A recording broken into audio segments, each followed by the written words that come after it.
ಎಲ್ಲ ಗ್ಯಾರಂಟಿಯನ್ನು ಮುಟ್ತಾವೋ ಇಲ್ಲ ಅನ್ನೋಕ ಇದೊಂದು ಕಾರ್ಯಕ್ರಮ ಆಯೋಜನೆ. ಅದಕ್ಕೆ ಎಲ್ಲ ಹಿರಿಯರಿಗಿರಿ, ತಾಯಂದಿರಿಗಿರಿ, ಯುವಕರಿಗಿರಿ ಏನು ತಮಗ ನಮ್ಮ ಸರ್ಕಾರ ಗಣ ಸರ್ಕಾರದ ಒಂದು ಆಶಯದಂತೆ 2.5 ವರ್ಷ ಆಗಕ್ ಬಂತು. ಅದಕ್ಕೆ ಈ 5 ಗ್ಯಾರಂಟಿಗಳು ನಮಗೆ ಮುಟ್ತಾವೋ ಇಲ್ಲೋ ಅನ್ನೋದಕ್ಕೊಂದೊಂದು ಕಾರ್ಯಕ್ರಮ ಆಯೋಜನೆ ಮಾಡ್ಕೊಂಡ್ರ. ಅದಕ್ಕೆ ಎಲ್ಲರೂ ತಮ್ಮ ಅಭಿಪ್ರಾಯಗಳು ಇಕ್ಕಟ್ಟು ಕೇಳಿದಾಗ ಹೇಳ್ತಾರ. ಈ ಕಾರ್ಯಕ್ರಮಕ್ಕೆ ಎಲ್ಲ ಹೃದಯಪೂರ್ವಕವಾಗಿ ಎಲ್ಲ ವೇದಿಕೆ ಮುಖಾಂತರ ಎಲ್ಲರಿಗೂ ತುಂಬ ಹೃದಯದ ಧನ್ಯವಾದಗಳು ಹೇಳಿ, ಎಲ್ಲ ಇಲಾಖೆಯ ವೃಂದದವರಿಗೂ ಈ ಕಾರ್ಯಕ್ರಮಕ್ಕೆ ಆಗಮಿಸಿ ಆ ಗ್ಯಾರಂಟಿಯ ಒಂದು ಸಂಯೋಜನ ಅಧಿಕಾರಿಗಳ ಆಗಮಿಸಿದಾರ. ತಮ್ಮ ತಮ್ಮ ಅನಿಸಿಕೆಗಳನ್ನು ಹೇಳ್ತಾರ. ತಾವು ಏನು ಗ್ಯಾರಂಟಿ ಮೂಡ್ತಾವಿಲ್ಲ ಅನ್ನೋದು ಇದೊಂದು ಕಾರ್ಯಕ್ರಮದ ಕೇಂದ್ರ ಬಿಂದು. ಅದಕ್ಕೆ ಇದೊಂದು ನಮ್ಮ ಗ್ರಾಮಕ್ಕೆ ಬಂದಿದ್ದಕ್ಕೆ ತಮ್ಮ ವೈಯಕ್ತಿಕವಾಗಿ ನಮ್ಮ ಊರು ವತಿಯಿಂದ ತಮಗೆ ಎಲ್ಲ ಗ್ಯಾರಂಟಿ ಸದಸ್ಯರಿಗೆ, ಅಧ್ಯಕ್ಷರಿಗೆ ಧನ್ಯವಾದ ಹೇಳಿ ಈ ಕಾರ್ಯಕ್ರಮ ಮುಂದಿನ ಅನುವು ಮಾಡಿಕೊಡ್ತಂತೆ. ಜೈ ಹಿಂದ್ ಕರ್ನಾಟಕ. ತೋಟಲೇ ಎಷ್ಟೆಲ್ಲ ಅನುಕೂಲತೆಗಳನ್ನು ಸಿಕ್ಕಾವಂತೇಳಿ ಹೇಳ್ಬೋದು. ಆಮೇಲೆ ನಮ್ಮ ಹುಡುಗ ಮತಕ್ಷೇತ್ರದಲ್ಲಿ ನಮ್ಮ ಸಾಹೇಬರು ಯಾವಾಗ ಚುನಾಯಿತರಾಗ್ತಾರ ಅವಾಗ ಒಂದು ಅಭಿವೃದ್ಧಿ ಪರ್ವ ಕೂಡ ಇಲ್ಲೇ ಪ್ರಾರಂಭ ಆಗ್ತದೆ. ಆಶ್ರಯ ಯೋಜನೆ ಇರ್ಬೋದು, ಶಿಕ್ಷಣ ಇರ್ಬೋದು, ಆಮೇಲೆ ಇನ್ನಿತರ ಕೈಗಾರಿಕೆ ಇರ್ಬೋದು, ತೋಟಗಾರಿಕೆ ಇಲಾಖೆ ಇರ್ಬೋದು, ಏನೇ ಯಾವ ಯೋಜನೆ ಇದ್ರೂ ಕೂಡ ಅನೇಕ ಯೋಜನೆಗಳನ್ನ ತಂದು ಸಾಕಾರಗೊಳಿಸಿದ ಕೀರ್ತಿ ಅದು ನಮ್ಮ ಸಾಹೇಬರಿಗೆ ಸಲ್ಲುತ್ತದೆ ಬಂಧುಗಳೇ. ಆಮೇಲೆ ದಳ ಸಮುದಾಯದ ಜನರಿಗೆ ಧ್ವನಿಯಾಗಿ ಆಯಕಟ್ಟಿನಲ್ಲಿ ಇರ್ತಕ್ಕಂಥ ನಾವೆಲ್ಲ ಧ್ವನಿ ಇಲ್ಲದ ಸಮಾಜದವ್ರು ನಾವು ಅಂತವ್ರನ್ನ ಗುರ್ತು ಮಾಡಿ ಇವತ್ತು ತಾಲೂಕು ಮಟ್ಟದ ಕೊಟ್ಟದ ಜವಾಬ್ದಾರಿ ಕೂಡ ಅದು ಒಂದು ಸನ್ಮಾನ ಶ್ರೀ ಡಾಕ್ಟರ್ ವಿಜಯನಾಥ್ ಸಾಹೇಬರಿಗೆ ಸಲ್ಲಬೇಕಂತೇಳಿ ನಾವು ಇವತ್ತು ದಿವಸ ಹೇಳಬೇಕಾಗಿದೆ ಬಂಧುಗಳೇ. ಆ ಒಂದು ದೃಷ್ಟಿಯಲ್ಲಿ ಸದಾ ಕಾಲವೂ ಕೂಡ ಒಂದು ಜನಸಂಪರ್ಕದಲ್ಲಿ ನಮ್ಮ ಸಾಹೇಬರು ಯೋಜನೆಗಳನ್ನ ಸಾಕಾರಗೊಳಿಸಲು ಸದಾ ಸನ್ನದ್ಧರಾಗಿ ಈ ಮತಕ್ಷೇತ್ರದಲ್ಲಿ ಕೆಲಸ ಮಾಡ್ತಾ ಇದ್ದಾರೆ. ಇವತ್ತಿನ ದಿವಸ ನಾವು ಈ ವೇದಿಕೆ ಮುಖಾಂತರ ಅವರಿಗೂ ಕೂಡ ನಮ್ಮ ರಾಜ್ಯದ ವರಿಷ್ಠರಿಗೆ ವಿನಂತಿ ಮಾಡ್ಕೊತೀವಿ. ಯಾಕಂತಂದ್ರೆ ಈಗ 2ನೇ ಬಾರಿ ಆದಂತ ನಮ್ಮ ವಿಜಯನಾಥ್ ಸಾಹೇಬರು ಅಧಿಕಾರ ಪಡೆದಾರ, ಸಾಕಷ್ಟು ಅನುಭವ ಉಳ್ಳವರದಾರ. ಆಮೇಲೆ ಸರ್ವ ಜನಾಂಗದವರನ್ನು ಕೂಡ ಸರ್ವ ಜಾತಿಯವರನ್ನು ಕೂಡ ಸಮವಾಗಿ ಕಂಡು ಅವರಿಗೆ ಒಂದು ಒಳ್ಳೆಯ ಸೌಲಭ್ಯಗಳನ್ನು ಕೊಡಿಸಲು ಕೂಡ ಅವರು ಸದಾ ಮುಂದಾಗಿರ್ತಾರೆ. ಯಾವತ್ತು ದೀನದಲಿತರು, ಅಲ್ಪಸಂಖ್ಯಾತರು, ಬಡವರು ನೆಮ್ಮದಿಯಾಗಿರ್ಬೇಕಪ್ಪ ಅಂದ್ರ ಸದಾ ಕಾಲ ಕೂಡ ಈ ಮತಕ್ಷೇತ್ರದಲ್ಲಿ ಡಾಕ್ಟರ್ ವಿಜಯಾನಂದ ಎಸ್ ಕಶ್ಯಪ್ ನಂತರ ಅವರ ಸಾಹೇಬರ ನಮಗೆ ಸದಾ ಶಾಸಕರಾಗಿ ಮುಂದುವರಿಬೇಕಂತದ್ದು ಕೂಡ ನಮ್ಮ ಮಾಧ್ಯಮಗಳಲ್ಲಿ ನಾವು ಕೇಳ್ಕೊಂತ ಇದ್ದೀವಿ ಬಂಧುಗಳೇ. ಯಾಕಂದ್ರೆ ನಮ್ಮ ರಕ್ಷಣೆ ಮಾಡೋರು ಯಾರು? ಅವರು ಈಗ ನೋಡಿ ಎಲ್ಲ ಮತಕ್ಷೇತ್ರದಲ್ಲಿ ಘನ ಶಾಂತಿ ಇದೆ. ಒಂದು ಸೌಹಾರ್ದದಿಂದ ನಾವು ನೀವೆಲ್ಲರೂ ಇವತ್ತಿನ ದಿವಸ ಬಾಳ್ವೆ ಕಟ್ಟಿವಿ, ಸರ್ವರು ಸಮಾನರಾಗಿ ಇವತ್ತಿನ ದಿವಸ ಜೀವನ ಮಾಡ್ತಾ ಇದ್ವಿ. ಈಗ ಆಗಸ್ಟ್ ವರೆಗೂ ದುಡ್ಡು ಜಮಾ ಆಗೈತಿ, ಆಗಸ್ಟ್ ನಂತರದಿಂದ ಆಗಿಲ್ಲ ಅಂತ ಹೇಳಿದ್ರು. ಇದು ನಮ್ಮ ಊರಿಗೆ ಅಷ್ಟಲ್ಲ, ಇಡೀ ರಾಜ್ಯಾದ್ಯಂತನ ಆಗಿಲ್ಲ. ಆಗಸ್ಟ್ ಅಂತೂ ದುಡ್ಡು ಜಮಾ ಆಗೈತಿ. ಈಗಾಗಲೇ ಇನ್ನೊಂದು ತಿಂಗಳದ್ದು ಈಗಾಗಲೇ ಪ್ರೊಸೆಸ್ ನಲ್ಲಿ ಐತೆ ಅಂತಂದ್ರೆ ಬಹಳ ಅಂದ್ರೆ 2 ತಿಂಗಳಲ್ಲೇ ನಿಮ್ಗೆ ಜಮಾ ಆಗತ್ತೆ.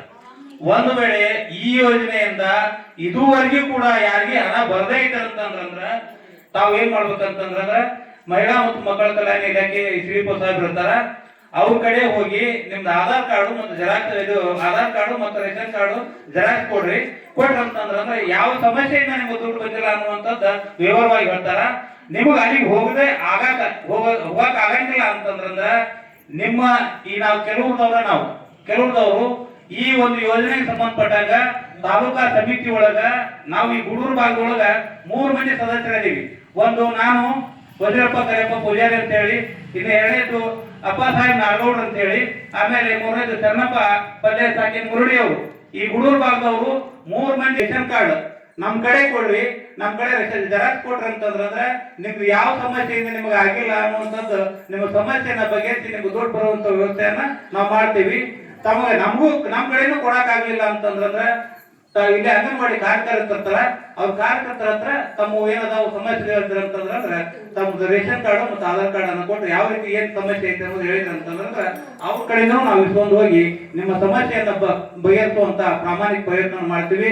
ಇದು ಪ್ರಥಮ ಪ್ರಧಾನಿಯಾದಂತ ಪಂಡಿತ್ ನೆಹರೂಜಿ ಅವರು ಈ ದೇಶಕ್ಕಾಗಿ ಏನಾದ್ರೂ ಮಾಡಬೇಕು, ಬ್ರಿಟಿಷ್ ಮಾಡಿರ್ತಕ್ಕಂಥ ಕೆಲಸ ಕಾರ್ಯಗಳಿಗಾಗಿ ತೊಂದರೆ ಆಗಿದೆ ಈ ನಾಡಿನ ಜನತೆಗೆ, ಈ ದೇಶದ ಜನತೆಗೆ ಅಂತ ತಿಳ್ಕೊಂಡು ಪಂಚವಾರ್ಷಿಕ ಯೋಜನೆಗಳನ್ನ ಜಾರಿಗೆ ತಗೊಂಡ್ರು. ಅದೇ ರೀತಿ ಕೂಡ ಕರ್ನಾಟಕ ರಾಜ್ಯದಲ್ಲಿ ಕೂಡ ಸನ್ಮಾನ್ಯ ಶ್ರೀ ಸಿದ್ದರಾಮಯ್ಯನವರ ನೇತೃತ್ವದ ಸರ್ಕಾರ, ಸನ್ಮಾನ್ಯ ಶ್ರೀ ಮುಖ್ಯಮಂತ್ರಿಗಳಂತ ಸಿದ್ದರಾಮಯ್ಯ ಸಾಹೇಬರು ಈ ಪಂಚ ಗ್ಯಾರಂಟಿ ಯೋಜನೆಗಳನ್ನ ಜಾರಿಗೆ ತಂದ್ರು ಅನ್ನೋ ಮಾತನ್ನು ಬಂಧುಗಳೇ. ಈ ದಿಸೆಯಲ್ಲಿ 2018 ನಂತರ 23 ಇರ್ತಕ್ಕಂಥ ಆಡಳಿತವನ್ನ ನಾವು ನೆನಪಿಸ್ಕೊಳ್ಬೇಕಾಗತ್ತ. ಇದು ಆತ್ಮಾವಲೋಕನ ಮಾಡ್ತಕ್ಕಂಥ ಒಂದು ಸಂದರ್ಭವೂ ಹೌದು. ಯಾಕಂತಂದ್ರ ಈ ರಾಜ್ಯವನ್ನ ಕಾಡಿರ್ತಕ್ಕಂಥದ್ದು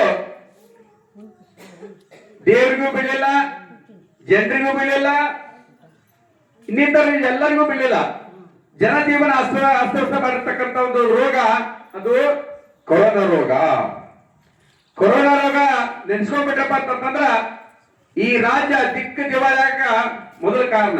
ಯಾರಿಗೆ ಯಾರಿಲ್ಲ ಎರಡಿನ ಸಂಸಾರ ನೀರ ಮೇಲಿನ ಗುರುಳಿ ನಿಜ ಬಿಲ್ಲು ಹರಿ ಅಂತೇಳಿ ದಾಸರು ವರದಿಯರು ಆಡಿದ್ರಲ್ಲ.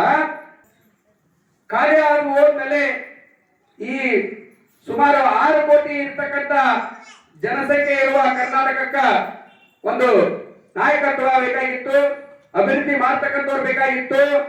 ಈ ಕರ್ನಾಟಕವನ್ನ ಪರಿಸ್ಥಿತಿ ಜನರ ನಾಡಿ ಮಿಡಿತವನ್ನ ಅರಿತಿರ್ತಕ್ಕಂಥ ಜನರ ಮುಖ್ಯಸ್ಥರು ಬೇಕಾಗಿತ್ತು. ಆ ಒಂದು ದಿಶೆಯಲ್ಲಿ ಕಷ್ಟ ಕಾರ್ಪಣ್ಯಗಳನ್ನ ನೆನೆಸ್ಕೊಂತ ಇವತ್ತು ದಿವಸ ಕಾಲವನ್ನು ದೂಡುವಂತಾಗ ಈ ಒಂದು ರಾಜ್ಯದಲ್ಲಿ ಅಭಿವೃದ್ಧಿ ಕುಂಠಿತ ಆಗಿತ್ತು. ಅದು ಅರ್ಧಂಬರ್ಧ ಮಾಡಿರ್ತಕ್ಕಂಥ ಕಾಮಗಾರಿಗಳಿಗೂ ಕೂಡ ಬಿಲ್ಲನ್ನ ಕೊಡಲಾರಂತ ಪರಿಸ್ಥಿತಿಯನ್ನು ಕೂಡ ನಾವು ಕಂಡಿದ್ವಿ. ಅಂತ ಒಂದು ಪರಿಸ್ಥಿತಿಯನ್ನ ಕಾಣಲಾಗಿ ಅವಾಗ ಈ ರಾಜ್ಯದ ಧೀಮಂತ ನಾಯಕರು ಅನೇಕ ಬಜೆಟ್ಗಳನ್ನ ಮಂಡಿಸತಕ್ಕಂತ ಆರ್ಥಿಕ ತಜ್ಞರು ಆದಂತ ಸನ್ಮಾನ್ಯ ಶ್ರೀ ಸಿದ್ದರಾಮಯ್ಯ ಸಾಹೇಬರು, ಹಿಂದುಳಿದ ವರ್ಗದವರು, ಅಲ್ಪಸಂಖ್ಯಾತರು, ಆಮೇಲೆ ದೀನದಲಿತರು, ಸರ್ವ ಜನಾಂಗದವರ ಒಂದು ಕಷ್ಟ ಸುಖಗಳನ್ನ ಕಣ್ಣಾರೆ ಕಂಡಂತವ್ರು. ಸನ್ಮಾನ್ಯ ಶ್ರೀ ಡಾಕ್ಟರ್ ವಿಜಯಾನಂದ ಸಾಹೇಬರು ಅವ್ರಿಗೆ ಅಧಿಕಾರ ಇದ್ದಿದ್ದಿಲ್ಲ, ಅಧಿಕಾರ ಇದ್ದಂತವ್ರು ಐಬಿಒಳಗೆ ಮನೆ ಮಾಡಿದ್ರು, ಅಧಿಕಾರ ಇದ್ದಂತವ್ರು ಐಬಿಒಳಗೆ ಮನೆ ಮಾಡಿದ್ರು ಕೊರೋನಾ ರೋಗಕ್ಕೆ ಹೆದರಿ.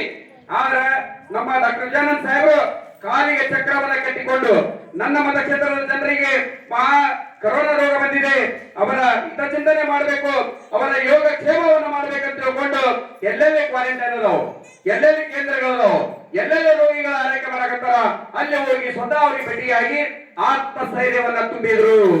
ತಮ್ಮ ಕೈಲಾದಷ್ಟು ಮಟ್ಟಿಗೂ ಕೂಡ ಸಹಾಯವನ್ನ ಮಾಡಿದ್ರು.